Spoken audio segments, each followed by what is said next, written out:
നമസ്കാരം. ഞാൻ മൊയ്തീൻ ഷാ വിഷനിലേക്ക് എല്ലാവർക്കും സ്വാഗതം. ബഹുമാന്യരെ, അധ്യാപകൻ പഠിക്കുന്ന കുട്ടിയെ തല്ലും, അതിനർത്ഥം ആ കുട്ടിയോട് സ്നേഹമില്ലെന്നല്ല, കൂടുതൽ നന്നാകാൻ വേണ്ടിയാണ്. അപ്പം ഞാൻ കോൺഗ്രസിനെയും ജയശങ്കറിൻ്റെയൊക്കെ ചില കാര്യങ്ങൾ വിമർശിക്കും, ലീഗിനെ. അതൊന്നും അവരോട് എതിർപ്പോട് ദേഷ്യമില്ല, അവരിൽ ചെറിയ വീഴ്ച ഒന്ന് തിരുത്താൻ വേണ്ടിയാണ്. അപ്പോൾ ജയശങ്കർ വക്കീൽ പറഞ്ഞ് ഇന്ന് വേറൊരു കാര്യം പറഞ്ഞു. ഇതൊരു മനഃശാസ്ത്ര കൂട്ടായ്മയാണ്, ഞാൻ പലപ്പോഴും ഉപയോഗിക്കാറുണ്ട്. പക്ഷെ ഇപ്പോൾ ജയശങ്കർ വക്കീൽ പറഞ്ഞു ഇതൊരു മനഃശാസ്ത്രമാണ്. ആ മനഃശാസ്ത്രം പറ്റി ഞങ്ങൾ മനഃശാസ്ത്രം കൊണ്ട് പറയാണ്. ഒറ്റ പോയിന്റ്, കേരളത്തിൽ മുസ്ലിം മുഖ്യമന്ത്രിമാരുണ്ടാകാത്തത് മുസ്ലിങ്ങൾ അധികവും മുസ്ലിം ലീഗിലാണ്. അവർ പുറത്തൊരു മുഖ്യമന്ത്രിയാകാൻ സമ്മതിക്കില്ല, അവരുടെ മുഖ്യമന്ത്രി ആകുകയില്ല. അതിൽ ഒളിഞ്ഞിരിക്കുന്ന വരികൾക്കിടയിലൂടെ ശ്രദ്ധിച്ച ബുദ്ധിയുള്ള കാക്കാമാർ പറഞ്ഞാൽ അദ്ദേഹത്തിൻ്റെ സമുദായത്തിന് വേണ്ടി അല്ലെങ്കിൽ മുന്നോക്ക സമുദായങ്ങൾക്ക് വേണ്ടി എത്ര ആഴത്തിലും ബുദ്ധിപൂർവ്വം നയപരമായിട്ടാണ് കാര്യങ്ങൾ കൈകാര്യം ചെയ്യുന്നത്. ഒന്നും തൊള്ളാതെ ഊതി കഴുത്തിറക്കുന്ന പോലെ മുസ്ലിം സമുദായം വായ വിളിച്ചിരിക്കൽ. ഇപ്പോഴും ഒന്ന് ശ്രദ്ധിച്ചു നോക്കി, മുസ്ലിങ്ങൾ അധികവും ലീഗിലായതുകൊണ്ട് ലീഗിൽ നിന്ന് പുറത്തുള്ള ഒരു മുസ്ലിം മുഖ്യമന്ത്രിയാകാൻ സമ്മതിക്കില്ല. അതുകൊണ്ട് കോൺഗ്രസ്സിലെ മുസ്ലിമിനെ മുഖ്യമന്ത്രിയാകാൻ ആക്കുകയില്ല. എത്ര ന്യായവും ശുദ്ധമായ തെറ്റില്ലാത്തൊരു അഭിപ്രായമാണ്. പക്ഷെ അതിൽ അടിയിരിക്കുന്ന ഒരു അപകടം എന്താ അറിയോ? ജയശങ്കർ വക്കീലും അറിയാം, പക്ഷെ കാക്കാമാർക്കറിയില്ല, മനസ്സിലായില്ല. ഇന്നിപ്പോൾ മുസ്ലിം ലീഗിൻ്റെ തങ്ങൾ പറഞ്ഞ് KC വേണുഗോപാൽ വിളിക്കുക മുഖ്യമന്ത്രിയായിട്ട്. ഇതിലൊക്കെ ഒന്ന് കൂട്ടി വായിക്കുമ്പോഴേ ഈ തങ്ങളും മുസ്ലിം ലീഗും മുസ്ലിങ്ങളും മൊത്തത്തിൽ കാന്തപുരം ഒക്കെ മണ്ടത്തരം കാണിക്കുന്നത് മാത്രമല്ല, മണ്ടന്മാർ നേതാവാന്ന് പറയേണ്ടി വരും. നിങ്ങൾ കൂടോത്തം ചെയ്താലും പിന്നെ പ്രാർത്ഥിച്ചാലും ഞാൻ കാന്തപുരത്ത് പറഞ്ഞ കൂടോത്തം ചെയ്തു അല്ലെങ്കിൽ അസ്മാൻ പണി ചെയ്തു അങ്ങനെ എന്നൊക്കെ പറഞ്ഞിട്ട് അതൊന്നും എനിക്ക് ബാധകമില്ല. ഞാൻ വിശ്വസിക്കുന്നത് അള്ളാഹുവിലും അവൻ്റെ റസൂലില്ല, പിന്നെ ജനങ്ങളിലാണ്, അല്ലാതെ കാന്തപുരത്തിലും തങ്ങളിലൊന്നുമില്ല. വക്കീൽ പറഞ്ഞ വരി നോക്കാം. ഇത് ഞങ്ങളുടെ നാട്ടിലൊരാളുണ്ടായിരുന്നു, പാപ്പയും ഭാര്യയും ഒരു മോളും. അപ്പോൾ നല്ല മീൻകറിയൊക്കെ കോഴിക്കറിയൊക്കെ വയ്ക്കുന്ന ദിവസം അടുക്കളയിൽ നിന്ന് ഉമ്മ വിളിച്ചു പറയും, ബാപ്പാക്ക് കൊടുത്തു നോക്കുക, അപ്പം കഴിക്കുമെന്നറിയില്ല എന്ന് പറയും. നല്ല പൊങ്ങച്ചം. ഇതൊക്കെ പൊങ്ങി പോയാൽ വാപ്പ പറയും എനിക്ക് വേണ്ട, നിങ്ങൾ കഴിച്ചത്. വാസ്തവത്തിൽ വാപ്പാക്ക് ആ കറി കൊടുക്കാൻ മോക്കും ഉമ്മാക്കും താല്പര്യമില്ല. അതിനവർ പറഞ്ഞ് പോയിന്നറിയോ പൊക്കിയോട് പറയാണ്, വാപ്പക്ക് കൊടുത്ത വാപ്പ കഴിക്കുന്നറിയില്ല, എന്നാലും മോശമല്ലേ. അപ്പോൾ അന്തസ് കെട്ട് അല്ലെങ്കിൽ ബുദ്ധിയില്ലാത്ത വാപ്പ പറയും എനിക്ക് വേണ്ട, മക്കൾ കഴിച്ചോ പറയും. അപ്പം പിന്നെ ജയശങ്കർ വക്കീൽ പറഞ്ഞതിൻ്റെ പൊള്ളെന്നറിയോ, അതുകൊണ്ട് ഒരു കാലത്തും മുസ്ലിം ലീഗിന് മുഖ്യമന്ത്രി ഉണ്ടാകില്ല, കോൺഗ്രസ് മുസ്ലിം ലീഗിനെ മുഖ്യമന്ത്രി ആക്കിയില്ല, മുസ്ലിങ്ങളെ മുഖ്യമന്ത്രി ആക്കില്ല. എത്ര ലളിതമായൊരു വാക്കാണത്. അതിലെ ഒരു ഊവൽബൽക്കായിട്ട് പറഞ്ഞാൽ ഇപ്പം ഇന്ന് തങ്ങൾ പറഞ്ഞത് KC വേണുഗോപാൽ വിളിക്ക് മുഖ്യമന്ത്രി സ്ഥാനത്തേക്കുന്നത്. എൻ്റെ തങ്ങളെ, എൻ്റെ കുഞ്ഞാക്ക, നിങ്ങൾക്ക് ഏത് നൂറ്റാണ്ടിലാണ് ജീവിക്കുന്നത്? ഇത് 21-ാം നൂറ്റാണ്ടല്ലേ. നിങ്ങൾ ഈ പറയുന്ന KC വേണുഗോപാൽ, നിങ്ങൾ ഇന്നും ഒറ്റക്ക് മത്സരിച്ചാൽ ഒരു 15ഓളം സീറ്റിൽ കേരളത്തിൽ മുസ്ലിം ലീഗിന് കിട്ടും. ഇന്ന് ഈ KC വേണുഗോപാൽ കോൺഗ്രസ് ഒറ്റക്ക് വെച്ചാൽ ഒരു 5 സീറ്റ് പോലും കിട്ടുമോ കേരളത്തിൽ? ഒറ്റക്ക് മത്സരിച്ചാൽ മറ്റാരും സഹായമില്ലാതെ 15 സീറ്റ് കിട്ടുന്ന നിങ്ങൾ എവിടെ? 5 സീറ്റ് കിട്ടുന്ന സാധ്യതയില്ലാത്ത കോൺഗ്രസ് ഇവിടെ. എന്നിട്ട് നിങ്ങൾ ഇപ്പോഴും കോൺഗ്രസ് വാലായിട്ടും അവരുടെ പുറകിൽ നിൽക്കാൻ നിങ്ങൾ. അള്ളാഹു നിങ്ങൾക്കന്ന് ശാപമാണത്, ബുദ്ധിയില്ലാത്തതുകൊണ്ടാണ്. നിങ്ങൾ കേരളത്തിൽ മുസ്ലിം സമുദായം അത്ര മോശമല്ലെന്ന്. 10-40% ഉണ്ടോ? നിങ്ങളെ മുസ്ലിമിൻ്റെ പേര് മാറ്റി ഒരു ദേശീയ കാഴ്ചപ്പെട്ടാൽ നിങ്ങൾക്ക് മുസ്ലിം നിങ്ങൾക്ക് മുഖ്യമന്ത്രിയാക്കാം, ആവശ്യപ്പെടാം. പക്ഷെ നിങ്ങളെ മുസ്ലിം വാലിട്ട് രാഷ്ട്രീയ പാർട്ടി ഉണ്ടാക്കിയാൽ നിങ്ങൾ എന്നും ലോക അവസാനം വരെയും ആ 2ാം സ്ഥാനത്ത് നിൽക്കാൻ പറ്റുള്ളൂ, 1ാം സ്ഥാനത്ത് വരാൻ പറ്റില്ല. ഇത് എന്നടോ തങ്ങളെ, എന്നോടോ കുഞ്ഞാക്ക നിങ്ങൾ മനസ്സിലാക്കുന്നത്? ഞാൻ ഈ സമുദായത്തെ ഇഷ്ടപ്പെടുന്നു, കാരണം ബിക്കോസ് ഞാൻ ഈ സമുദായ സ്നേഹിയാണ് എന്ന് വെച്ചാൽ മറ്റുള്ളവർ വെറുക്കുന്നില്ല. എല്ലാവർക്കും തുല്യനീതി വേണമെന്ന് പറയുന്നത്. ആ തുല്യനീതിയുടെ കാര്യം പറയുമ്പോൾ എല്ലാവർക്കും തുല്യനീതി വേണമെങ്കിൽ മുസ്ലിം സമുദായത്തിന് വേണം. അതുകൊണ്ട് മുസ്ലിങ്ങളാരും പറയുന്നതല്ലേ എനിക്ക് മുസ്ലിങ്ങൾ പ്രത്യേക സ്നേഹമോ അല്ലെങ്കിൽ പ്രത്യേക എതിർപ്പോ ഒന്നുമില്ല, ആരോടുമില്ല. ഞങ്ങൾ എതിർക്കുന്നതല്ല, പ്രശ്നാധിഷ്ഠമായിരിക്കും. അല്ല അന്തമായിട്ട് ആരും എതിർക്കല്ല, ആരും പുകഴ്ത്തില്ല. അത് തെറ്റാണ്, വാപ്പയാണെങ്കിൽ തെറ്റ് പറഞ്ഞാൽ നമ്മൾ ചരിത്രമില്ല. ന്യായമാണെങ്കിൽ ശത്രുവാണെങ്കിൽ പോലും നമ്മൾ കഴിവുള്ളവരെ സ്നേഹിക്കുകയും ചെയ്യും. ഇനി തങ്ങളോട് കാര്യം പറയാം. അത് ഈ ജയശങ്കർ വക്കീൽ രണ്ടും ഒത്തും പറയാം. മുസ്ലിം ലീഗ് ജയശങ്കർ വക്കീലെ, മുസ്ലിം ലീഗിൽ മുസ്ലിങ്ങൾ ഭൂരിപക്ഷം ലീഗിലാണോ? ഇവിടെ നോക്കിയാണ് ജയശങ്കർ നിങ്ങൾ പറഞ്ഞത്. കേരളത്തിൽ മുസ്ലിം ലീഗിൻ്റെ മെമ്പർഷിപ്പ് 23 ലക്ഷം. ഞാൻ പല വർഷം പറഞ്ഞതാണ് എന്ന് പറഞ്ഞാൽ അതാണ് ആകെ കൂടുതൽ അവർ വലിപ്പമാണത്. ആ 23 ലക്ഷമാണ്. ആ 23 ലക്ഷം എന്ന് പറഞ്ഞാൽ ആകെയുള്ള മുസ്ലിം പോപ്പുലേഷൻ്റെ 20%. 1.4 CR ആണെങ്കിൽ അതിൻ്റെ 25 എന്ന് പറയുമ്പോൾ എത്ര വരും? 1.4ൻ്റെ 10% 14. അപ്പോൾ 20% 28. അപ്പോൾ 20% ഇല്ല. ലെസ് ദാൻ 20% മുസ്ലിങ്ങളാണ് ലീഗ് അനുഭാവികളുള്ളത്.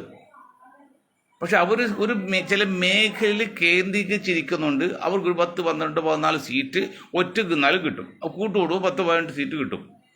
അതിനർത്ഥം മുസ്ലിങ്ങൾ മുഴുവൻ അതിലില്ല. എന്നിട്ട് അത് പറയാതെ ആ ഒരു കാരണം ദുർവ്യാഖ്യാനം ചെയ്തിട്ട് ജയശങ്കർ വക്കീൽ പറഞ്ഞാൽ രാജകൽപ്പ തുല്യാണേ, നിസ്സാരക്കാരല്ല. ഇന്ന് കേരളത്തിൽ സവർണന്റെ ശക്തിയാണ്, RSSന്റെ വക്താവാണ്, പുറത്ത് പറയുന്നില്ലെങ്കിലും. അപ്പോൾ ജയശങ്കർ വക്കീൽ പറഞ്ഞ ബുദ്ധി എന്താ വെച്ചാൽ ഒരു കാലത്തും മുസ്ലിം സമുദായത്തിൽ നിന്ന് കേരളത്തിൽ മുഖ്യമന്ത്രി ഉണ്ടാവില്ല. എന്തുകൊണ്ട്? മുസ്ലിം ലീഗിന് ആ പേര് ഉപയോഗിക്കാലും അവർക്ക് മുഖ്യ സ്ഥാനം കിട്ടൂല, ചോദിക്കില്ല അവർ. അത് ആ ഒറ്റ കാരണം കൊണ്ട് തന്നെ കോൺഗ്രസ് മുസ്ലിം കൊടുക്കില്ല. അല്ലപ്പോൾ ആര്യാട് മുഹമ്മദ് കൊടുക്കാതില്ല. അതും ജയശങ്കർ വക്കീൽ പറഞ്ഞു ആര്യാട് മുഹമ്മദ് ഉമ്മൻചാണ്ടി കഴിവുള്ളതാണ്, കൊടുത്തില്ല എന്ന്. അതെന്താണോ? അപ്പോൾ ഉമ്മൻചാണ്ടി ജയശങ്കർ വക്കീൽ അത് ഉത്തരം പറഞ്ഞു, മുസ്ലിം ലീഗിന് പുറത്തുള്ള ആൾ കൊടുക്കാൻ സമ്മതിക്കില്ല, മുസ്ലിങ്ങൾ മുഴുവനും ലീഗിലാണ്. ആ ഒരു വാക്കിലാണ് നോൺ മുസ്ലിം ലീഗരെ ഒതുക്കുന്നത്. ഇനി KC വേണുഗോപാലിനെ മുഖ്യമന്ത്രിയാക്കാൻ നിങ്ങൾ പറഞ്ഞല്ലോ. KC വേണുഗോപാലിൽ നായർ സമുദായം, ഇവിടെ മുസ്ലിം ലീഗ് ബുദ്ധി ഉണ്ടെങ്കിൽ, ചിന്തയുണ്ടെങ്കിൽ, രാഷ്ട്രീയം അറിയാമെങ്കിൽ പറയും. നിങ്ങളോട് എതിർപ്പുകൊണ്ട് പറയുന്നല്ല, നിങ്ങൾ നശിക്കാൻ പറ്റില്ല, നിങ്ങൾ നന്നാകാൻ വേണ്ടിയാണ്. ഞാൻ വീണ്ടും പറയുന്നു, പഠിക്കുന്ന അധ്യാപകൻ കുട്ടിയെ തല്ലും, അതിനർത്ഥം കുട്ടിയോട് സ്നേഹമില്ല എന്നല്ല, കുട്ടി നന്നാകാൻ വേണ്ടിയാണ്. ലീഗ് നിങ്ങൾക്ക് പറ്റിയ വീഴ്ച നിങ്ങൾ മനസ്സിലാക്കി ഞങ്ങളിപ്പോൾ ഒരു ജീവിച്ചിരിക്കുന്ന കാലം അതൊന്ന് പുറത്ത് പറയുന്നു മാത്രമേ ഉള്ളൂ. നിങ്ങൾ ഒരിക്കലും നശിപ്പിക്കാനല്ല. നിങ്ങളെ മുസ്ലിം എന്ന പേര് മാറ്റി ദേശീയ താരയിലെത്തിയാൽ നിങ്ങൾക്ക് മുഖ്യമന്ത്രി സ്ഥാനം ആവശ്യപ്പെടല്ല, നിങ്ങൾക്ക് മുഖ്യസ്ഥാനം കിട്ടും. നിങ്ങളെ പേര് ഉപയോഗിക്കുന്നില്ല. അതുകൊണ്ട് അറിയോ, നന്നാകുകയില്ല, നന്നാകാൻ സമ്മതിക്കുകയില്ല, തിന്നുകയില്ല, തീറ്റുകയില്ല. നാറ്റിക്കാനും വെള്ളം, നാറാനും വെള്ളം ഉറപ്പല്ലേ. നിങ്ങളിപ്പോൾ സ്വയം നാറ്റാണ്, മറ്റൊരു നാറ്റിക്കാണ് മറ്റൊരു സമുദായത്തെ. നിങ്ങൾ മുസ്ലിം ലീഗിൻ്റെ പേര് കൊണ്ട് മറ്റ് ഇതര സമുദായങ്ങൾക്ക് മുസ്ലിം സമുദായം കിട്ടേണ്ട എന്തെല്ലാം ആനുകൂല്യങ്ങൾ ആ പെണ്ണുകൾപ്പെട്ട കുഞ്ഞാലിക്കുട്ടിയൊക്കെ കൊടുത്തിട്ടുണ്ട്, പല പ്രമോഷനൊക്കെ. എനിക്കൊരു ലിസ്റ്റ് അറിയാം. അതൊക്കെ ഞങ്ങൾ ക്ഷമിക്കാണ്.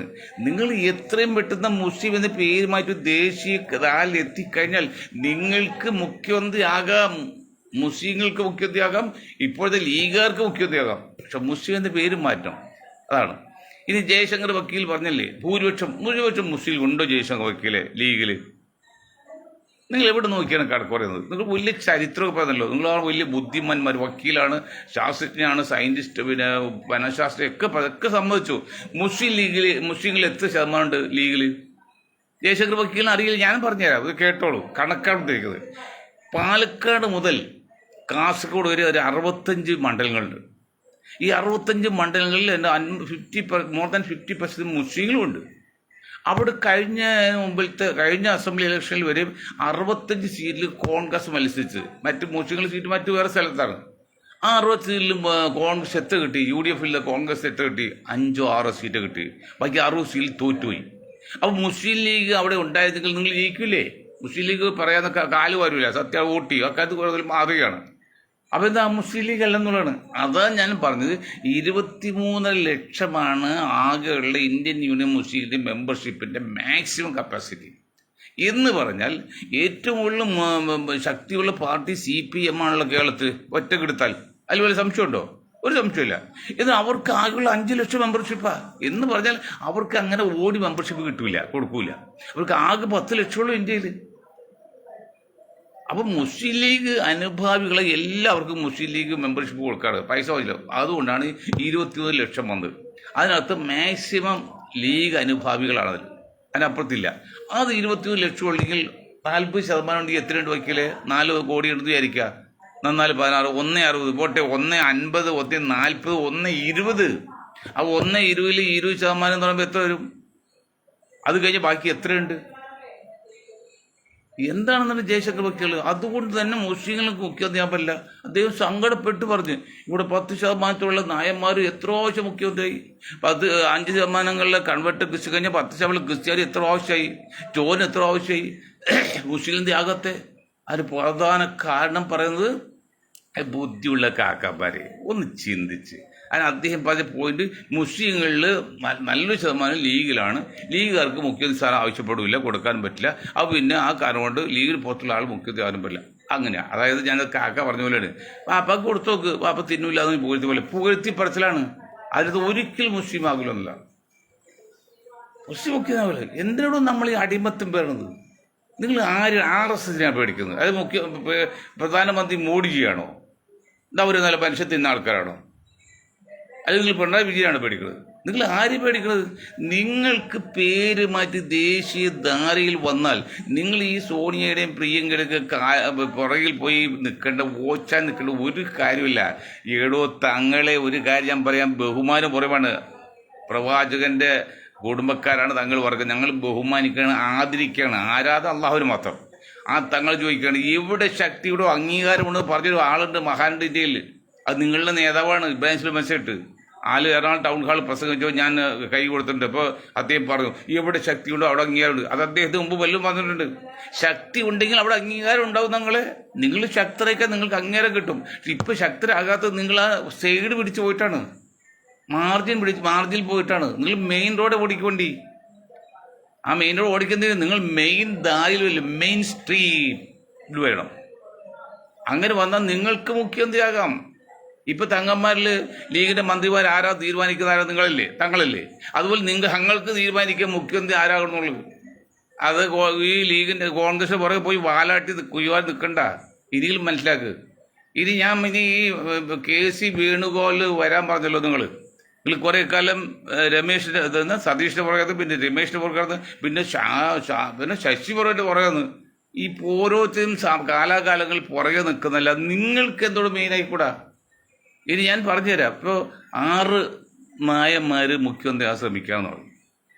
കണക്ക് ഉദ്ധരിച്ചാൽ 10% 9% നായകരുള്ള കേരളത്തിൽ എന്തടിസ്ഥാനവും നിങ്ങൾക്ക് മുഖ്യമന്ത്രി സ്ഥാനം ആവശ്യപ്പെടുന്നത്? ഇന്ന് ജയശങ്കർ വക്കീൽ ഒരു കാര്യം പറഞ്ഞു. ഞാൻ പറഞ്ഞു, ജയശങ്കർ വക്കീൽ എനിക്ക് ഇഷ്ടപ്പെടില്ല, എന്നെ RSS ഇട്ട് ബുദ്ധിമുട്ടിപ്പിക്കുന്ന വേണ്ട. ഞാൻ RSS അന്ധമായി വിരോധമൊന്നുമില്ല, പ്രശ്നാധിഷ്ഠിതമാണ്. പക്ഷേ എന്താണ്, ഒരു നായരാവുള്ളൂ. അതുവരെ അദ്ദേഹം പറഞ്ഞു, ഒരു മുസ്ലിം ഒരിക്കലും ആവില്ലെന്നും പറഞ്ഞു, പിന്നെ നായരാവുള്ളൂ പറഞ്ഞു. ഇതൊക്കെ പറയും ജയശങ്കർ വക്കീൽ ആരേൽപ്പിച്ച്, ആദ്യം കൊലപ്പെടുത്തി. അത് പറയാൻ എന്ത് അവകാശം ജയശങ്കർ വക്കീലിന്? അപ്പം അവരിങ്ങോട്ട് കൽപ്പിക്കുന്നത്, ഇവിടെ 40% കാക്കപ്പരെ നിങ്ങളത് അംഗീകരിച്ചോളും, ഞങ്ങളിപ്പോൾ അത് അംഗീകരിച്ചോളും, അത്രേ നിങ്ങൾക്ക് വിലയുള്ളൂ എന്ന് അവർ പറയുന്ന അർത്ഥം നിങ്ങളെ മുസ്ലിം വാക്ക് ഉപയോഗിച്ചിട്ടില്ലേ? ചില തെണ്ടികൾ വരെ എന്നോട് ചിലപ്പോൾ ചോദിക്കുന്നുണ്ട്, നിങ്ങൾ എന്താണ് ഈ മുസ്ലിം ലീഗിനെ എതിർക്കണമെന്ന്, അല്ലെങ്കിൽ കോൺഗ്രസിനെ എതിർക്കണേ? ഇവിടെ ഞാൻ മുസ്ലിം ലീഗിനെ അല്ല എതിർക്കുന്നത്, അവരുടെ മണ്ടത്തരമാണ്. ഞാൻ ജനിച്ചത് ഈ സമുദായത്തിലായി, എനിക്ക് അവർ കുറേ ഉത്തരവാദിത്വം കടപ്പാടുണ്ട്. ഈ സമൂഹത്തിന് മുമ്പിൽ നാണം കെട്ടാണ് ഈ ലീഗ് കാരണം. നാണം കെട്ട് മാത്രമല്ല, ഇപ്പം അവകാശങ്ങൾ പോകാണ്. കുഞ്ഞാക്കൊക്കെ ഒരു കാലത്ത് മുഖ്യമന്ത്രിയാകാൻ പറ്റുമോ ലീഗിൻ്റെ പേരിൽ? അവർ ചോദിക്കുമോ? എന്തുകൊണ്ട് ദേശീയ ധാരയിൽ എത്താണെങ്കിൽ അവർക്ക് എന്തുകൊണ്ട് ആയിക്കൂടാ? ഇന്ന് കുഞ്ഞാലി സാഹിബിനേക്കാൾ കഴിവുള്ള, എല്ലാ നിലക്കും കഴിവുള്ള മുഖ്യമന്ത്രി പിണറായി സഹകരം മാറ്റി നിർത്തിയാൽ ബാക്കി ആരോടോ കേരളത്തിലുള്ളത്? ഇത്ര ശാന്തൻ, ഇത്രയും മനുഷ്യസ്നേഹി, ആരും അറിഞ്ഞോ അറിയാതെയോ കുറ്റം പറയാത്ത ആള്, മിതഭാഷി. ഒരുപാട് ഗുണഗണങ്ങളുണ്ട് കുഞ്ഞാലിക്കുട്ടി സാഹിബിന്. ഷാജിയെ പോലെ മുനീറിനെ പോലെയല്ല. ആ കുഞ്ഞാലിക്കുട്ടിക്ക് പോലും മുഖ്യമന്ത്രി സ്ഥാനം ചോദിക്കാൻ നാണക്കേടുണ്ടെങ്കിൽ അതിൻ്റെ കാരണം എന്തോ? കുഞ്ഞാലിക്കുട്ടി വിദ്യാഭ്യാസമല്ലേ, പണമില്ലേ, പാരമ്പര്യമില്ലേ, രാഷ്ട്രീയ പക്വതയില്ലേ? പിന്നെ എന്താണ് നിങ്ങൾ ചോദിക്കാത്തത്? അതിനർത്ഥമാണ് ഞാൻ പറഞ്ഞത്, മുസ്ലിം എന്ന പേര് ഉപയോഗിക്കുന്നതുകൊണ്ടാണ്. ഞാൻ വീണ്ടും പറയാണ്, മുസ്ലിം എന്ന വാക്കിനോ മുസ്ലിം സമുദായത്തെ യാതൊരു പോരായ്മയില്ലെന്ന് മാത്രമല്ല, ലോകത്ത് മറ്റ് ഇതര സമുദായത്തോടൊപ്പമോ ഒരു പിടി മുന്നിലാണ് മുസ്ലിം സമുദായം. ഇപ്പോൾ ലോകം തന്നെ മുസ്ലിം ഭൂരിപക്ഷം ആകാൻ പോകുന്നത് പറഞ്ഞല്ലോ നിങ്ങൾ, ഞാൻ പറഞ്ഞില്ല. അതുകൊണ്ട് മുസ്ലിമിനല്ല കുഴപ്പം. പക്ഷേ പണ്ട് അറിയാലും ചൂടിൽ ഒരു പട്ടി ഉറങ്ങി കിടക്കരുത്, അത് ഉറങ്ങാണോ ഇല്ല, കണിയാരെന്ത് ചെയ്ത് ഒരു കാലൂർ തട്ട് കെട്ടി, ദേഷ്യം പട്ടി കടിച്ച് രക്തം ഒഴുതുന്ന കാലായിട്ട് പോകുന്ന വഴിയിൽ ഒരാൾ ചോദിച്ചു, എന്തു പറ്റി കണിയാരെ? അതോ അരയാലും ചോട്ടിൽ കിടക്കുന്ന പട്ടി കണ്ട വഴി മാറിപ്പോയി അല്ലെങ്കിൽ പിടിച്ച് കടിക്കുമെന്ന്. അങ്ങനെ അരയാലും ചോട്ടിൽ കിടന്ന പട്ടിയല്ല കടിച്ചത്. ആ പട്ടി 2 ദിവസം ഭക്ഷണം കഴിക്കാതെ തളർന്ന് അവസ്ഥ കിടക്കുമ്പോൾ കാലോട് തട്ടിയപ്പോൾ ദേഷ്യം വന്നൊരു കഴി കടിച്ചാണ്. അങ്ങനെ നിങ്ങൾ വ്യാഖ്യാനം ചെയ്യില്ലേ? അതിനെ ദുർവ്യാഖ്യാനം പറഞ്ഞേ, വ്യാഖ്യാനമല്ലേ. വ്യാഖ്യാനം ഞങ്ങൾ പറയുന്നതാണ്. എന്താണ് വ്യാഖ്യാനം? നിങ്ങൾ ദേശീയതയിൽ നിൽക്കൂ. പൊളിറ്റിക്സിലാണെങ്കിൽ അവർ കാന്തപുരത്തിൻ്റെ കാര്യം പറഞ്ഞില്ലേ, കാന്തപുരം പൊളിറ്റീഷ്യല്ല, സാംസ്കാരിക സംഘടന. അത് ആത്മീയമാണ്. ആത്മീയമാണെങ്കിൽ അത് 1000 വട്ടം മുസ്ലിമാക്ക് ഉപയോഗിക്കാം, ഒരു കുഴപ്പമില്ല. ഈ രാഷ്ട്രീയ ഭൗതികത്തിലോ പറ്റില്ല. അവർ ഇപ്പോഴത്തെ ഞങ്ങൾ തിരിച്ചവർ. അപ്പോൾ ഇപ്പോഴത്തെ മുദ്രാവാക്യം ഞാൻ ഇന്നലെ കണ്ട്, അതായത് ജമാഅത്ത് കൗൺസിൽ നടത്തുന്ന കേരള പര്യടനം, കേരള ജാഥ എന്നാ. അപ്പോൾ ജമാഅത്ത് കൗൺസിൽ വന്നതോടെ അത് മുസ്ലിമായിട്ട് ബന്ധമായി. അങ്ങനെ വേണം. അല്ല, ഞാൻ അവർക്ക് അതുപോലെ വയോധികനായ അദ്ദേഹത്തെ കുറ്റപ്പെടുത്തിയല്ല. അദ്ദേഹം ഇപ്പോൾ ഏത് ചെറിയവനാണ് ചിലപ്പോൾ ബുദ്ധിയുള്ളതെന്ന് നമ്മുടെ രാഷ്ട്രപതി പറഞ്ഞ പോലെ അത് പറഞ്ഞപ്പോൾ അവർക്കത് മനസ്സിലായി. അതിൻ്റെ ഗൗരവം മനസ്സിലായി, അതിൻ്റെ ബുദ്ധിമുട്ട് മനസ്സിലായി. ഇപ്പോൾ ഒരു മുദ്രാവാക്യം പാടി സംസ്ഥാന ജമാഅത്ത് കൗൺസിൽ നടത്തുന്ന വാഹന പ്രചരണ ജാഥ, വാഹന ജാഥ എന്ന് ക്ലിയറായി. അപ്പോൾ തെറ്റ് തിരുത്തണം. അതുപോലെ നിങ്ങൾ മുസ്ലിം നിങ്ങൾ തിരുത്തണം. അവർ മുസ്ലിം എന്ന വാക്ക് ഉപയോഗിക്കുമ്പോൾ അത് ആത്മീയമാണ്, ദീനിയാണ്. അപ്പോൾ അത് കൂടുതൽ പ്രാവശ്യം ഉപയോഗിക്കാം. നിങ്ങൾ രാഷ്ട്രീയമാണ്, ഭൗതികമാണ്, അവിടെ മുസ്ലിം ഉപയോഗിക്കരുത്. അതായത് വ്യത്യാസം മനസ്സിലായോ? ഈ വ്യത്യാസം പോലും മനസ്സിലാക്കി താങ്കളെ. നിങ്ങൾ 180 വർഷക്കാലം ഇന്ത്യൻ രാഷ്ട്രീയത്തിൽ മുസ്ലിം ലീഗ് പേരിട്ട് പ്രവർത്തിച്ചിട്ട് എന്ത് നേടി? കേവലം 30 വയസ്സ് പോലും പ്രായമില്ലാത്ത BJP ഇത് 11 വർഷമായിട്ട് ഏകപക്ഷമായിട്ട് ഇന്ത്യ ഭരിക്കല്ലേ. NB തുടങ്ങിയാൽ എത്ര വർഷമായിട്ട് ഇപ്പോൾ? 25, 35, 25, 20, 45, അല്ലെങ്കിൽ 15 വർഷവും 15 വർഷവും സ്വാതന്ത്ര്യമായി. അപ്പോൾ 30 വർഷം പോലും എടുത്തില്ല. നിങ്ങൾ 70, 80 വർഷമായില്ലേ? നിങ്ങൾ അവസ്ഥ എന്തെന്ന് ആലോചിച്ച് നോക്കി. അതുകൊണ്ടാണ് ഞാൻ പറയുന്നത്. അപ്പോൾ ജയശങ്കർ വക്കീൽ കുറ്റപ്പെടുത്തല്ല, വക്കീൽ ഒളിഞ്ഞ രീതി ഒളിയമ്പ് ചെയ്തപ്പോൾ അതൊന്ന് തിരിഞ്ഞ് മനസ്സിലായി, ഒരു ലോകത്തിരുന്ന് അറിയാൻ വേണ്ടി ഒന്ന് സൂചിപ്പിച്ചോളൂ. കുറ്റം പറഞ്ഞാൽ അദ്ദേഹം നമുക്ക് അധികകാലം ജീവിക്കണം, നാടിന് വേണ്ടി പ്രവർത്തിക്കണം, ഇതുപോലെ അഭിപ്രായം പറയുന്നത് ഒരു കുഴപ്പമില്ല. അദ്ദേഹത്തെ നമ്മൾ അംഗീകരിക്കുകയാണ്, ബഹുമാനിക്കുകയാണ്, ആരാധിക്കുന്നില്ല, ആദരിക്കുകയാണ്. അൽ മുസ്ലിം തങ്ങൾ ലീഗും ഒക്കെ വളരണം. പക്ഷെ നിങ്ങൾ മുസ്ലിം എന്ന് വാക്കുകയാണ്. മനസ്സിലായില്ലേ? എന്താ നിങ്ങൾക്ക് മനസ്സിലാകുന്നത്? ഇനി നിങ്ങൾ കാര്യം മനസ്സിലാക്കാം. ഇവിടെ LDFിനെ അധികാരത്തിൽ കയറ്റാനുള്ള ശ്രമമുണ്ടെന്ന് ഞാൻ പറഞ്ഞല്ലേ. ഇപ്പൊ മാങ്കൂട്ടത്തിൽ എന്നെ പുറത്താക്കി പാർട്ടി അധികാരത്തിൽ അതൊക്കെ ബലക്ഷേപം ആക്കിയെടുത്താണ്. ഏത് പാർട്ടിയുടെയും കോൺഗ്രസ് മാത്രമല്ല പ്രതീക്ഷയുള്ളൂ. അതിൽ വേറൊരു സംഭവം എന്നാണ്, തമാശയാണ്. ഞാൻ ചിലപ്പോൾ തമാശ രൂപയുടെ അവതരിപ്പിക്കും, അധ്യാപകനായതുകൊണ്ട് അങ്ങനെയാണ്. അതായത് ഒരു ഭർത്താവ് 3 ദിവസം ലീവ് എടുത്ത് ബാംഗ്ലൂർക്ക് സന്ദർശിക്കാൻ പോകുന്നു. 3 ദിവസം കഴിഞ്ഞ് വരുള്ളൂ പറഞ്ഞു. അപ്പോൾ ഒറ്റയ്ക്ക് ഇരുന്ന ഭാര്യ, അവർ ആ ഗ്യാപ്പ് 3 ദിവസം അവർ കാമുകനായിട്ട് ഗോവയ്ക്ക് പോയി. ഗോവയിൽ ചെന്ന് നോക്കിപ്പോയിട്ട് ഇവരുടെ ഭർത്താവും വേറെ ഓഫീസിലെ ഒരു സ്ത്രീ തമ്മിൽ അവിടെ കറങ്ങി നടക്കുക ബീച്ചിൽ. വേഗം കൂടെ വന്ന് കാണിച്ചു കൊടുത്തു, ഇതിൻ്റെ ഭർത്താവില്ലെന്ന്. അങ്ങനെ അവർ തിരിച്ചു പോകുന്നു. ഇത് ഡൈവോഴ്സ് കേസ് കൊടുത്തു. ഇത് ഒരു ഭാവനയാണ് കേട്ടോ, അല്ല കഥ. ഡൈവോഴ്സ് കേസുമാർ ചോദിച്ചു എന്താണ് കാരണം. ആ മനുഷ്യൻ എല്ലാം എന്നോട് തുറന്നു പറഞ്ഞാൽ ഇത് എന്നോട് വഞ്ചന കാണിച്ച്. എന്താണ് വഞ്ചന കാണിച്ചത്? 3 ദിവസം ബാംഗ്ലൂർക്ക് പോകുന്നു പറഞ്ഞിട്ട് അദ്ദേഹം നേരെ ഗോവയ്ക്ക് പോയത്. അത് എന്നോട് കാണിച്ച വഞ്ചല്ലേ. അപ്പോൾ ഈ സ്ത്രീ എന്താ ചെയ്ത്? ആ സമയത്ത് ഭർത്താവിനെ വഞ്ചിച്ച് കാമുകനായിട്ട് പോയതല്ലേ, അതുവരെ കാണുന്നില്ല. അതുപോലെയാണ് ഈ പറവൂർ എന്തൊരു കേസ് ഉണ്ടായി, ഞാൻ പേരൊന്നും പറയുന്നില്ല, അതിനിപ്പോൾ കേസ് കാണുന്നില്ല. അപ്പോൾ അതിൽ ഇപ്പോൾ ഒരു കാരണം കാണുന്നറിയോ? വൈകിട്ട് ഒരുവള് കൊണ്ട് പോയ ഭർത്താവ് എന്തുകൊണ്ട് 1 മണിക്ക് വന്നു? അതാണ് കുറ്റം. എന്നാൽ അപ്പോൾ സ്വന്തം ഭാര്യയെക്കുറിച്ചൊക്കെ അറിയാമെങ്കിൽ അല്പസ്വല്പം വീഴ്ച കാണുന്നുണ്ടെങ്കിൽ ആ മണ്ടന് അങ്ങനെ ഉണ്ടെങ്കിൽ മിണ്ടാതെ ഇറങ്ങി പോകും. അല്ലെങ്കിൽ പോയി ഇത് നാട്ടുകാരെ കൂട്ടി വാൽ തല്ലിപ്പൊളിച്ച് എല്ലാം വീഡിയോയിൽ പാർട്ടിക്കല്ലേ ആൾക്കാരെ കൂട്ടി. കാരണം പേടിച്ചു ഇയാൾ. അല്ല മരിച്ചോ എന്ന് ചോദിച്ചു, ബെല്ലടിക്കുന്നുണ്ട്, പൂട്ടിയിട്ടുണ്ട്, വേറെ ഒന്നുമില്ല, വല്ല മരിച്ചു പോയി അത് അറിയാൻ സംഭവിക്കാമല്ലോ. അതുകൊണ്ടാണ് ഈ പേടിച്ച് ഭാര്യ സ്നേഹമുള്ളവരെ പേടിച്ച് നാട്ടുകാരെ വിളിച്ചു കൂട്ടിയൊക്കെ. നാട്ടുകാരെ കൂട്ടിയപ്പോൾ കണ്ടില്ലേ എന്താ സംഭവം. അങ്ങനെ സ്വകാര്യ സന്ദർശനത്തിന് ഒരു MLA ഒരു പാർട്ടി ലീഡറുടെ വീട്ടിൽ വനിതാ വീട്ടിൽ വീന്നെങ്കിൽ അവർ താമസക്കാർ വാതിൽ പൂട്ടിയണം, ഫോൺ വിളിച്ചെടുക്കാതിരിക്കണോ? എന്നിട്ട് ഇപ്പോൾ വന്നറിയോ വാതിൽ പൂട്ടിയൊന്നുമല്ല, അപ്പം വൈകിട്ട് വരാമെന്ന് പറഞ്ഞ് പോയ ഭർത്താവ് എന്തിന് 1 മണിക്ക് വന്നു? എന്താ പെണ്ണ് പിടിച്ച് പെണ്ണും അത് നടക്കുന്ന ഈ നെറികെട്ട് രാഷ്ട്രീയക്കാർ. പിന്നെ ഒരു പാർട്ടി മാത്രമല്ല പറയും, എല്ലാവരും കണക്കാണ്. പെണ്ണ് പിടിക്കാത്ത ഒറ്റ നേതാക്കളും കേരളത്തിൽ ഇന്ത്യയിൽ ഇവർക്ക് പറയണ്ടല്ലോ, കേരളത്തിലില്ല. ഒരിക്കലെങ്കിലും ഭാര്യയില്ലാത്ത പെണ്ണ് പിടിക്കാത്ത ഒരൊറ്റ നേതാവ് ഒരു കുതാത്തുമില്ല കേട്ടോ. ഒരു നിങ്ങളൊന്നുമില്ല. അതൊക്കെ കുട്ടികളെ അതിൻ്റെ ഓരോ രഹസ്യം പറഞ്ഞാൽ പിന്നെ നിങ്ങളൊക്കെ തുണിയുള്ള കൂടും. അതാണ് പണ്ടൊരു നാളിൽ പട്ടനടുവിൽ പാതിരാവിൽ സൂര്യൻ ഉദിച്ചൊരു പദ്യമുണ്ട്. അത് നോക്കുമ്പോൾ അറിയാം ഈ പകൽ മാന്യന്മാരുടെ ഒക്കെ തുണി വെച്ച ഓട്ടം കള്ളം. എന്നിട്ട് അള്ളാഹുലും ദൈവത്തിലും ഈശ്വരിലും ക്രിസ്തുദേവിലും ഒക്കെ വിശ്വസിച്ച് നടക്കുന്ന കള്ളന്മാരാണ്. പെണ്ണ് പിടിക്കാൻ മാത്രം പിടിച്ചോ, അത് നിങ്ങളുടെ വ്യക്തിയുടെ കാര്യമാണ്. ഇതുപോലെ നാറ്റുകേസ് ഉണ്ടാക്കുന്നതിനാ. നിങ്ങൾക്ക് താല്പര്യമാണെങ്കിൽ എന്തെല്ലാം മാർഗമുണ്ട്, എത്രയോ ലോഡ്ജുകളുണ്ട്, അല്ലെങ്കിൽ നിങ്ങൾ ഗസ്റ്റ് ഹൗസ് ഉണ്ട്. 2 മണിക്ക് വന്ന് നടത്തി പോകാൻ പാടില്ലേ? ഈ ഇങ്ങനെ വേണോ? അങ്ങനെയൊക്കെ ചെയ്ത് എന്നിട്ട് ഇപ്പം കുറ്റം നാട്ടുകാർക്കും ജനങ്ങൾക്കുമാണ്, പാർട്ടിക്കല്ല. പ്രതിപക്ഷത്തിന് കുറ്റാന്ന് പറയും. പ്രതിപക്ഷം പറയും ഭരണപക്ഷം കുറ്റാണെന്ന്. ഒക്കെ കള്ളന്മാരെന്ന് മനസ്സിലായില്ലേ? അപ്പം ഇങ്ങനെ വരുമ്പോൾ ഇടതുപക്ഷത്ത് വീണ്ടും അധികാരത്തിൽ കയറ്റാൻ വേണ്ടി ഒരു വിഭാഗം വർക്ക് ചെയ്ത് പോകുന്നുണ്ട്. അതുകൂടാതെ കേന്ദ്രം മുഴുവൻ LDF അധികാരത്തിൽ കയറ്റാൻ തോന്നുന്നു. അവരെ നന്നാക്കാൻ വേണ്ടിയല്ല.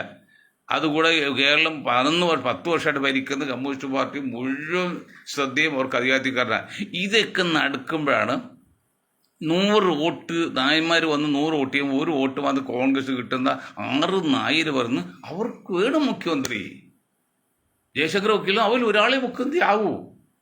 എത്ര ആധികാരികമായിട്ട് പറഞ്ഞത്. ഞാൻ ജയശങ്കറോട് ചോദിക്കുകയാണ്, എന്നെ വേണ്ടി തല്ലിക്കൊന്ന് എനിക്ക് കുഴപ്പമില്ല, ഞാനൊക്കെ ഇനി മണിക്കോളം ഈ ലോകത്ത് അത് തല്ലിക്കൊന്നാലും അത്ര നേരത്തെ പോയിട്ടുള്ളൂ, ഈ പേടിക്കാനൊന്നുമില്ല. പക്ഷെ സത്യം പറയണ്ടേ, എത്ര വോട്ടുണ്ടോ ജയശങ്കർ വക്കീൽ നായർ വോട്ട് കേരളത്തിൽ?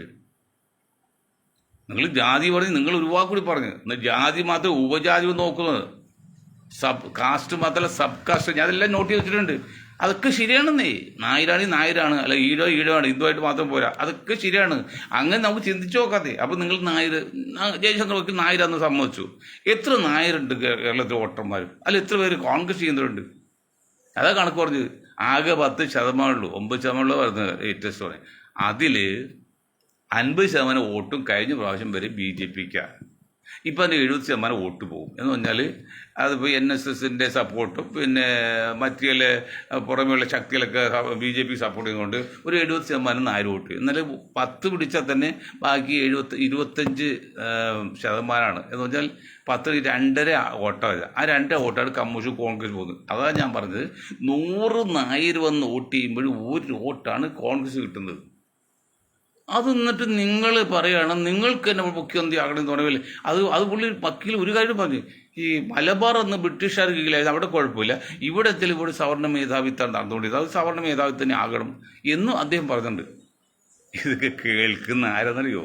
21-ാം നൂറ്റാണ്ടിലേക്ക് ജീവിക്കുന്ന ബുദ്ധിയുള്ള ജനങ്ങളാ, മണ്ടന്മാരല്ല. ജയശങ്കർ വക്കീലിനെ പോലെയുള്ള മണ്ടന്മാരല്ല, ബുദ്ധിയുള്ള ആൾക്കാർ. അവർ മനസ്സിലാക്കാൻ കഴിവുണ്ട്, മനസ്സിലാക്കുകയും ചെയ്യും. ഇവിടെ എന്താ മനസ്സിലാക്കുന്നത്? നീതി വേണം, തുല്യനീതി, ഈക്വൽ ജസ്റ്റിസ്, തുല്യനീതി. വേറെ ഒന്നും പറയുന്നില്ല. Voice four voiceless. ശബ്ദമില്ലാത്തവരോട് ശബ്ദിക്കുന്ന പ്രസ്ഥാനമാണ് Janata Dal nationalist voice of justice. അതുപോലെ നീതി വേണം എല്ലാവർക്കും. അഡിക്വേറ്റ് റെപ്രസെൻറ്റേഷൻ, പ്രാതിനിധ്യസമം, ജനസംഖ്യാനുപാത പ്രാതിനിധ്യം. ഇതൊക്കെ എവിടെയാണ് തെറ്റ്? ഇതൊക്കെ വർഗീയവാദിയാണോ? ഇതൊക്കെ തീവ്രവാദിയാണോ? അതുകൊണ്ട് മൊയ്തീൻ ഷാഹി ഗ്രൂപ്പിന് ഒരിക്കലും തീവ്രവാദിയാണെന്നോ പിന്നെ വിഘടനവാദിയാണെന്നോ വർഗീയവാദിയാണെന്നൊന്നും പറയാൻ പറ്റില്ല. അവർ പറഞ്ഞ ഒരേ ഒരു പോയിന്റ് തുല്യനീതി എന്നുള്ളതാണ്. അത് ഞാൻ പറഞ്ഞല്ലോ, നമ്മുടെ സ്വാമി വിവേകാനന്ദ ഞാൻ ഇഷ്ടപ്പെടുന്ന ഒരു പുണ്യാത്മാവാണ്. വളരെ ചെറുപ്പത്തിലും മരിച്ചുപോയി. അദ്ദേഹം പറഞ്ഞല്ലോ, ഇത്രയും സാഹോദര്യമുള്ള ഒരു മതം വേറെയില്ല, ഇസ്ലാമിൽ മാത്രമാണ്. കാര്യകാരണ സാർ അതാ പറഞ്ഞ് തുല്യനീതി. അതിന് പ്രവാചനം പറഞ്ഞതും ഈ കൺവെർട്ട് ക്രിസ്ത്യൻ കമ്മ്യൂണിറ്റി 100, 200, 1000 വർഷമായിട്ടും ഇപ്പോഴും അവർ തൃശങ്ക് സ്വർഗത്തിനൊക്കെയല്ലേ ക്രിസ്ത്യാനോ ആകുന്നുണ്ട്. പള്ളിയിൽ അത് ഫ്രണ്ടിൽ കേൾക്കാൻ പറ്റില്ല. പക്ഷെ മുസ്ലിങ്ങളോ കലീമ ചൊല്ലി കഴിഞ്ഞാൽ തുല്യ പദവി, 1000 കൊല്ലായാലും തുല്യ പദവിയാണ്. അതാണ് മക്ക വിജയത്തിൽ മക്ക കിട്ടിയോട് പ്രവാചകൻ വാങ്ങുകൊടുക്കാൻ വിളിച്ചാൽ വാങ്ങുകൊടുക്കുക പ്രധാന കർമ്മിയാണ്. ആരാണത്? ആ ബിലാൽ എന്ന കാട്ടുജാതി അല്ലെങ്കിൽ ആദിവാസി അല്ലെങ്കിൽ കറുത്തവർക്കാരനെയാണ്. അവിടെ ഇസ്ലാമിൽ അങ്ങനെ തുല്യനീതി അങ്ങനെ ഇല്ല. അതുകൊണ്ടാണത് പറയുന്നത്. അപ്പോൾ അതുകൊണ്ട് ജയശങ്കർ വക്കീലാണെങ്കിലും ഷിഹാബ് തങ്ങളാണെങ്കിലും നിങ്ങളെല്ലാം കുറച്ചുകൂടി കാര്യങ്ങൾ മനസ്സിലാക്കിയും നീതിക്ക് വേണ്ടിയും സാമൂഹ്യ നീതിക്ക് വേണ്ടി പ്രവർത്തിക്കണം. അപ്പോൾ ദൈവാനുഗ്രഹം നിങ്ങൾക്ക് ഉണ്ടാവുള്ളൂ. പിന്നെ ഒരു സാമൂഹ്യ നീതി നടപ്പിൽ വരും. അതാ വേണ്ടത്. ഇത്രയും കാര്യം ഉണ്ടായിട്ട് മുസ്ലിം ലീഗ് ഇന്നും പറയുന്നതാണ്. നിങ്ങൾ പിണങ്ങാൻ വേണ്ടി, നിങ്ങൾ കൊച്ചാക്കാൻ വേണ്ടി അല്ല സാർ. തങ്ങളോട് എനിക്ക് നിങ്ങളോട് ബഹുമാനുണ്ട്, കുഞ്ഞാക്കാർക്ക് എനിക്ക് ബഹുമാനുണ്ട്. ഞാൻ വളരെയധികം ഇഷ്ടപ്പെടുന്ന ഒരാളെ കുഞ്ഞാലിക്കുട്ടി. കാരണം ഒരു രാഷ്ട്രീയക്കാരുള്ള ഒരു കുഴപ്പം അദ്ദേഹത്തിനില്ല. എല്ലാം കൊണ്ടും പിന്നെ ഒരു പുണ്യവാളെന്ന് പറയാൻ പറ്റില്ല, മുസ്ലിം സമാജം പുണ്യവാളല്ല, എല്ലാം കൊണ്ടും മാന്യനായ വെൽ ഡ്രസ്ഡ് ജെന്റിൽമാൻ രാഷ്ട്രീയത്തിൽ കുഞ്ഞാലിക്കുട്ടി സാഹിബ്. താങ്കളോ പരിശുദ്ധ വളരെ വ്യക്തമായിട്ട് വരാം. പക്ഷെ നിങ്ങൾ ഈ മണ്ടത്തരം കാണിക്കുമ്പോൾ അത് ഞാൻ ആ സമുദായത്തിൽപ്പെട്ടതായതുകൊണ്ട്, നിങ്ങൾ എൻ്റെ സമുദായത്തിൽപ്പെട്ടതായതുകൊണ്ട് എനിക്ക് നാണക്കേടുണ്ട്, അല്ലെങ്കിൽ എനിക്ക് വലിയ പ്രയാസമുണ്ട്. അതുകൊണ്ട് മാത്രമേ പറഞ്ഞു. അല്ല എന്നെ ശവിക്കുക പ്രാർത്ഥിക്കുക ഒന്നും വേണ്ട. ഞാൻ നിങ്ങൾക്കൊരിക്കലും എതിരല്ല, ഒരു കാലത്ത് നിങ്ങൾക്ക് എതിർവരില്ല, ആർക്കും എതിർവരില്ല, നീതി ലഭിക്കുക മാത്രമേ ഉള്ളൂ. അപ്പോൾ ഇത്രയും കാര്യം പറഞ്ഞ് ഞാൻ നിർത്താനായിട്ട് രണ്ട് കാര്യം സൂചിപ്പിക്കണം. ഒന്ന്, റിസർവ് ബാങ്കിൻ്റെ ഓർഡർ നിങ്ങൾ കുടിശ്ശ വരുത്തിയാൽ നിങ്ങളുടെ ഫോൺ നമ്പർ കട്ടാക്കും. ഏത് മൊബൈൽ ഫോൺ കട്ടാക്കാൻ ഇതൊന്നും കാരണമല്ല. എന്നിട്ട് റിസർവ് ബാങ്ക് പറയാണ്, റിസർവ് ബാങ്ക് പറയാൻ നമുക്ക് ചോദിക്കാൻ പറ്റുമോ? ദൈവത്തില്ലല്ലേ. റിസർവ് ബാങ്ക് പറയാണ്, അതാണ് ഞങ്ങൾ ജസ്റ്റിസ് പറഞ്ഞത്. റിസർവ് ബാങ്ക് പറയാണ് മൊബൈൽ ഫോൺ കട്ടാക്കുമെന്ന് ലോൺ കുടിശ്ശ വരുത്തിയാൽ. ലോൺ പണം അടക്കത്തിൽ മാത്രം കട്ടാക്കാൻ കാര്യമുള്ളൂ മൊബൈൽ, അല്ലെങ്കിൽ ദേശദ്രോഹം പ്രവർത്തിച്ചായിട്ട് കാണിക്കണം. ലോൺ എടുത്തത് അടച്ച് വീഴ്ച ദേശദ്രോഹമാണോ? എന്നിട്ട് സുപ്രീം കോടതി തന്നെ ഇപ്പോൾ എല്ലാ സുപ്രീം കോടതിയും കേന്ദ്ര ഗവൺമെൻറ് സ്റ്റേറ്റ് ഗവൺമെൻറ് എല്ലാം ഇവിടെ സവർണ മേധാവികൾക്കും പിന്നെ കോർപ്പറേറ്റുകൾക്കാണ് പരസ്യമായിട്ട്. ഇപ്പോൾ കേരള ഗവൺമെൻറ് നിയമത്തിൽ ഈ വണ്ടിയുടെ ബോർഡിലൊക്കെ ഇത് ആക്കണം. അതിലിപ്പോൾ 400 മുതൽ 600, ഇപ്പോൾ മിനിമം 1000 രൂപ എന്ന് പറഞ്ഞാൽ ഒരു വണ്ടിയുടെ ബോർഡ്. ഒക്കെ എല്ലാം നല്ലത് തന്നെ, എല്ലാം നല്ലതിലും ഏതപ്പം വന്നാലും അമ്മയുടെ പുറത്ത് വന്നാലും എന്ത് പരിഷ്കാരം സാധാരണ ജനങ്ങളുടെ ഇടയിലേക്കാണ് ആ തീ പോലെ വീഴുന്നത്. ഒരു സ്കൂട്ടറുള്ളവനെ പണക്കാരാണോ? ഒരു ലോൺ എടുത്ത് കാറ് വാങ്ങിച്ച പണക്കാരാണോ? അവരുടെ കൊടുക്കണം. ഇപ്പോൾ സുരക്ഷാ ബോർഡ് എന്നാ പറഞ്ഞത്. ഇത് നടക്കട്ടെ. അപ്പോൾ ജനങ്ങൾക്ക് ജനങ്ങൾക്ക് വേണ്ടി വാദിക്കുന്ന ഒരു സംഘടനയും ഒരു രാഷ്ട്രീയ പാർട്ടിയും ഇന്ന് ഇന്ത്യയിലില്ല. സാധിക്കുന്നത് മുഴുവൻ കോർപ്പറേറ്റ് വേണ്ടി സവർണരുമാണല്ലോ. ഒറ്റ പിന്നോക്കം കോർപ്പറേറ്റില്ലല്ലോ. ഒരു വിലനോ ചോൻ വരുമ്പല്ല, ഇതൊരു 1000 പേരും കുറവാണ്. അപ്പം അങ്ങനെ വരുമ്പോൾ നിങ്ങൾ ഒന്നും കൂടി മനസ്സിലാക്കി പറയണം എന്ന് പറഞ്ഞുകൊണ്ട്